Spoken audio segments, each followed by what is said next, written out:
en mí. Haya pues en ti esta manera de pensar para que cambie tu manera de vivir. Aleluya. Y dice el versículo 6, entonces el apóstol Pablo nos empieza a decir cuál era la mente que tenía Cristo, qué era lo que había en Jesús, por qué Jesús vivió como vivió, o cuál era la manera, cómo veía Jesús la vida. Y eso es lo que el Señor quiere que aprendamos en esta mañana. Cantábamos esta canción: vivo confiado en la esperanza de ver mañana mi redención. Pero hasta que esa redención venga, hasta que Cristo venga por su pueblo, o hasta que tus ojos se cierren a este mundo y tú vayas a la presencia de Dios primero, de una u otra manera tú te vas a encontrar con Dios. Sea que tu cuerpo físico vea la muerte, inmediatamente irás a la presencia de Dios si has nacido de nuevo, o sea que Cristo venga. Pero mientras cantamos esta alabanza, hubo algo que pesaba en mi corazón.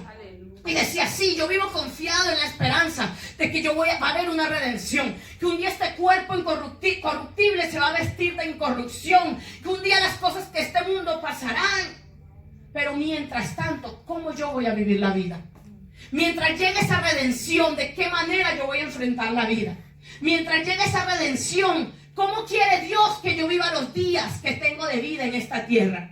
No sé usted, pero cuando yo me convertí, a mí no me salieron alas y me fui directamente a la presencia de Dios. Me convertí, seguí en esta tierra. Entonces, por lo tanto, Dios tuvo un propósito. Porque Él en su poder pudo haber hecho que en el momento en que yo me convertí, llevarme inmediatamente a su presencia, pero no lo hizo. Me dejó en esta tierra. Es decir, que me dejó con un propósito. Es decir, Dios quiere que los días que tú tienes en esta tierra, tú lo vivas conforme a un propósito. Pero para vivir conforme a ese propósito, tú tienes que entender cómo Dios piensa. Dios te dejó en esta tierra para que glorifique su nombre. Pero tú no vas a ser capaz de hacer eso si no cambia tu manera de pensar. Entonces, ¿cuál era la mentalidad que tenía Cristo?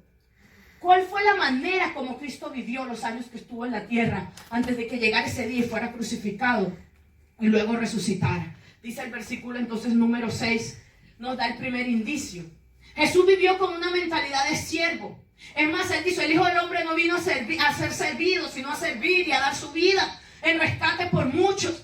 Es decir, que para Jesús la vida no fue hacer dinero, porque Jesús dijo, el Hijo del Hombre no tiene ni dónde recostar su cabeza. Para Jesús la vida no era cuestión de fama, porque dice la Biblia que las multitudes le seguían, pero Él cuando veía las multitudes se iba a los lugares desiertos, iba y se quedaba solo con el Padre y oraba. Para Jesús la vida no era cuestión de fama, no era cuestión de dinero, la vida de Él no era cuestión de popularidad. Para Jesús, los años que estuvo en la tierra se traducían en una palabra, y esa palabra se llamaba servicio. Y eso es lo que Dios quiere que nosotros aprendamos de vivir. La vida cristiana es una vida de servicio. La vida cristiana es una vida de sacrificio. Dios te dejó en esta tierra. Dios todavía no te ha llevado a su presencia con un propósito. No para que termines de construir esa casa, gloria a Dios si la construye. No para que termines de reunir las 20,000 libras, gloria a Dios si la reúne. No es ni para que te cases, gloria a Dios si Dios te da un esposo, Dios te da un esposo. Pero Dios te dejó en esta tierra para que tú seas sus manos, para que tú seas sus pies, para que tú seas su boca, para Él usarte para su gloria, para que tú puedas servir a otros.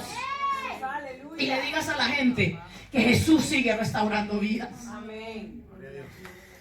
Dice el versículo número 6, el cual, ¿qué entonces era lo que pensaba Jesús? ¿Cuál era su mente? ¿Cómo era esa mentalidad de siervo? Pues la primera característica de esa mentalidad de siervo la encuentro en el versículo número 6. Y dice, el cual siendo en forma de Dios, no estimó el ser igual a Dios como cosa a que aferrarse, sino que se despojó a sí mismo. Una vez más. El cual siendo en forma de Dios, no estimó el ser igual a Dios como cosa a que aferrarse, sino que se despojó a sí mismo.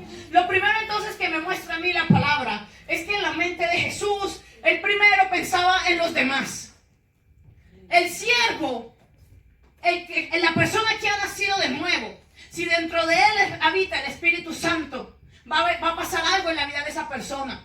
Y es que siempre, escúchame bien, siempre va a pensar en los demás.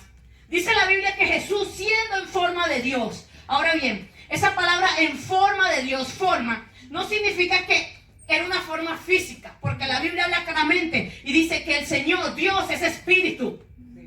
Entonces el espíritu no tiene forma, Pero cuando la Biblia dice allí que era carne, nos está hablando a cuál era la naturaleza de Jesús. Y dice que Jesús no era hombre todo el tiempo. Dice la Biblia, el cual siendo en forma de Dios. Entonces me confirma a mí lo que dice Juan capítulo 1. En el principio era el verbo, es decir, la palabra. Y el verbo era Dios. Y el verbo era con Dios. Pero ese verbo, esa palabra se hizo carne y habitó entre nosotros. Y vimos su gloria como la del unigénito Hijo de Dios. A los suyos vino, mas los suyos no le recibieron. Pero a los que le recibieron, a los que creyeron en su nombre, a eso les dio la potestad de ser llamados hijos de Dios. Por lo tanto, Juan capítulo 1 nos está hablando de ¿quién? De Jesucristo. Es decir, que ese Jesús, cuando Él nace en ese pesebre, ¿verdad? En la forma de un bebé, no tuvo el mismo proceso de todos nosotros.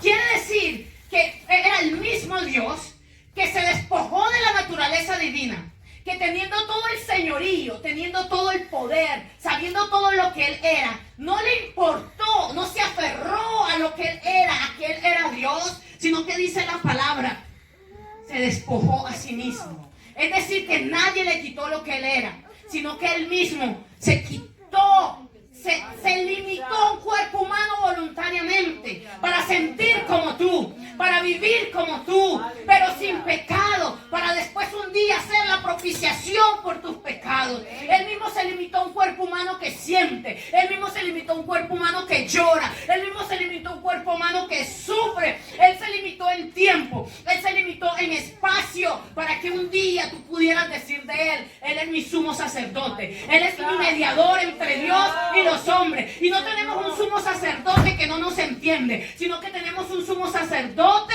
que sabe entendernos en todo, porque fue tentado en todo, pero sin pecado. Si alguien me ayuda con la puerta.